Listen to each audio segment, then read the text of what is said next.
ডুবাইত অনুষ্ঠিত Asian youth পাৰা অলিম্পিকত উজ্বলি উঠিল অসমৰ দুই সন্তান। ভাৰত চৰকাৰ আৰু য়ুথ এছিয়ান পাৰা অলিম্পিক কমিটিৰ সহযোগত অনুষ্ঠিত এছিয়ান য়ুথ পাৰা গেমছত উজ্বলি উঠিল অসম দুই সন্তান।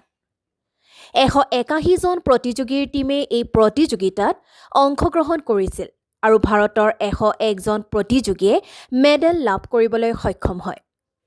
লং জাম্পত এটা সোণ, 100 মিটাৰত দৌৰত এটা ৰূপ আৰু মহিলাৰ 44 শাখাত 200 মিটাৰত ব্ৰঞ্জ পদৰে এনিস্মিতা কোঁৱৰ আৰু জেভলিন থ্ৰয়ো এটাকৈ সোণ আৰু পুৰুষৰ F44 শাখাত ডিস্কাছ থ্ৰ'ত এটাকৈ ব্ৰঞ্জ পদক লাভ কৰিবলৈ সক্ষম হৈছে লালৰাম চুবক ধামাক।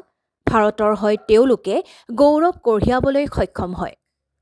মুঠ 5টা পদক জয়লাভ কৰা খেলুৱৈসকলক গুৱাহাটীৰ বিমানবন্দৰৰ পৰা অসম পাৰা অলিম্পিক সন্থাৰ বিষয়ববীয়াসকলে জনালে বিপুল উষ্ম আদৰণি।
पहले भगवान से थैंक यू बोलना चाहता हूँ और राजीव सर से और पीसीआई से।